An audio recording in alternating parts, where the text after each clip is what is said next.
ہمارے پاس کچھ میڈیسن ایسی ہوتی ہیں جو کمپنی ہمیں دیتی ہے 10 پیس اور ڈیمانڈ ہماری ہوتی ہے 50 پیس کی. وہ ہمیں یعنی مارکیٹ سے مہنگی ملتی ہے، لیکن یہاں پر یہ ہوتا ہے کہ وہ مہنگی آنے کی وجہ سے ہم اس کو سیل آؤٹ مہنگی کرتے ہیں. لیکن وہ جو 10 پیس کمپنی ہمیں دیتی ہے وہ آیا کہ ہم مہنگی بیچ سکتے ہیں یا کمپنی ریٹ پہ بیچیں، کیونکہ وہ مکس ہو جاتی ہیں. کوشش تو ہماری وہی ہوتی ہے کہ جو کمپنی ہمیں دے رہی ہے تو ہم اسی ریٹ پہ دیں، لیکن یہ ہوتا ہے کہ ہمارے پاس یعنی ڈیمانڈ اس کی زیادہ ہے، اس کی سیل زیادہ ہے، تو ہم مارکیٹ سے مہنگی لا کے بیچتے ہیں. اس حوالے سے ہمیں بتائیں کہ اس کا حل کیا ہے.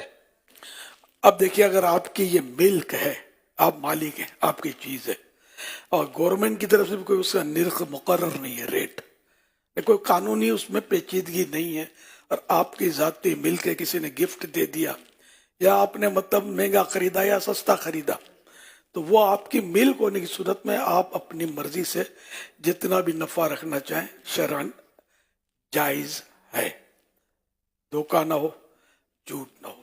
اب یہ الگ بات ہے کہ اپنے بھائیوں کے ساتھ اچھا سلوک کرے، ان کو اتنا مہنگا نہ دے کہ وہ بیچارے پریشان ہو جائیں. خصوصاً دوائیں تو سستی دینی چاہیے، لیکن دوائیں ہی مہنگی مل رہی ہیں.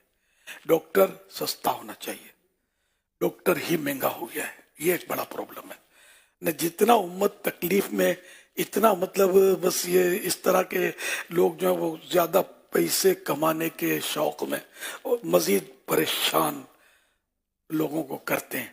یہ مطلب میں نے ہمدردی ہونی چاہیے اس حوالے سے کیا. ورنہ ڈاکٹر اگر کوئی ₹1,00,000 فیس رکھتا ہے کہ میری فیس ₹1,00,000، اس نے آپ کو مجبور نہیں کیا، گن پوائنٹ پر آپ کو لایا نہیں، آپ کی مرضی تو جائیں اس کے پاس.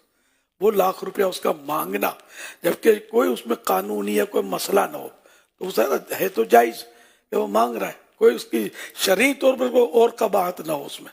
لیکن ہم اس کو مشورہ یہ دیں گے کہ یار ٹھیک ہے، اللہ نے تم کو علم دیا، تم اتنے ماہر اسپیشلسٹ ہو، امت کے ساتھ ہمدردی کرو. ایسا نہ ہو کہ تمہیں یہی مرض لگ جائے تو کوئی 12 لاکھ مانگ لے تم سے. میں ویسے ہی عرض کر رہا ہوں، وہ نا وہ جیسے کرنی ویسے بھرنی. تو اس لیے وہ مسلمانوں سے ہمدردی کرنی چاہیے. مہنگا مال نہیں بیچنا چاہیے، سستا بیچنا چاہیے. واجبی نفع رکھے. کئی گنا نفع رکھتے ہیں، جب مصیبت آتی ہے تو اور بڑھا دیتے ہیں دام.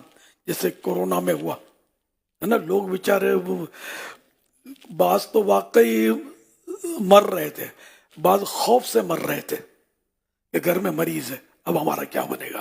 اب وہ ڈاکٹر کے پاس جاتا ہے تو میری اتنی فیس، وہ میڈیکل اسٹور کے پاس جاتا ہے تو میرا اتنا ریٹ. اب وہ بیچارہ کیا کرے. ہر ایک اتنا مالدار نہیں ہوتا کہ جو مطلب ہے نا کہ جتنا خرچہ کو پرابلم نہیں. بیچارے ڈیلی ویجز پر کام کر رہے ہوتے ہیں. ہم ہڑتالوں کی اور جو مخالفتیں کرتے ہیں، میں تو مطلب بہت ماتوب ہوں اس معاملے میں. میں ہڑتالوں اور اس کا فیورر نہیں ہوں، میں کبھی بھی فیورر نہیں ہوں. زمانے سے مجھے سمجھ میں آ گیا ہے جو ڈیلی ویجز پر کام کرتے ہیں، ہڑتال ہوئی، وہ کیا کھائے گا؟ آپ کھلاؤ گے اس کو یار؟ دکان ہے وہ پتھرے مارنا اور یہ کرنا وہ کرنا بند کرانا. نو، شریعت نہیں، اسلام امن کا پیغام دیتا، ہڑاوڑی کا پیغام نہیں دیتا. ہڑاوڑی کرو، مارا ماری کرو، مطلب دما دھمی، کاریں جلاؤ، دیواریں توڑو، بلڈنگیں جلاؤ. اپنا کام نہیں. ہم مسلمان ہیں، ہمارے قریب کون آئے گا اس طرح ہمارے دھندے کریں گے تو امن کا پیغام ہے. ہمارے پاس جو آئے انہیں وہ مطلب شیدا ہو جائے کہ ایسے ہوتے ہیں مسلمان. مسلمان تو انتقام لینے سے بھی مطلب جو ہمارے نیک اللہ کے نیک بندے جو نا، وہ تو اپنے دشمنوں سے انتقام تک نہیں لیتے تھے، اور اس طرح لوگ اسلام کے دامن میں آ جاتے تھے. ہم لوگوں نے تو نفرتیں پھیلا رکھی ہیں کہ مطلب انہیں کہ غیر مسلم بھی دیکھ بولے اچھا مسلمان ایسا ہوتا ہے یار، اپنے نہیں جانا ان کے پاس، معاذ اللہ. کتنا بڑا نقصان ہو رہا ہے.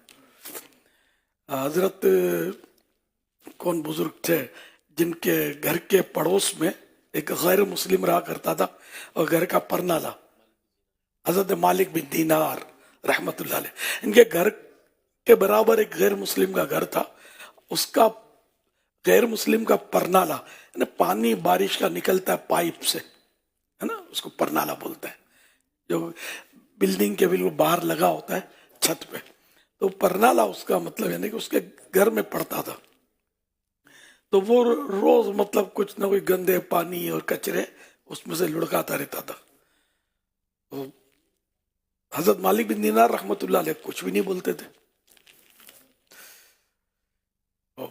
ایک دن اس کو پڑوسی کو یوں ہوا کہ یار یہ کچھ بولتے ہی نہیں ہے، تو اس نے کہا کہ مطلب آپ میں اتنا کچرا پھینکتا ہوں، آپ کمال کے آدمی ہیں، آپ کو کچھ مطلب برا نہیں لگتا کیا؟ مطلب میں نے یہ جھاڑو وغیرہ رکھ چھوڑی ہے، تم پھینکتے ہو، میں صاف کر کے ڈال دیتا ہوں. اور ہمارے اسلام نے ہم کو تعلیم دی ہے والکاظمین الغیظ، کہ مومن کی شان یہ ہے کہ وہ غصے کو پی جانے والا ہوتا ہے،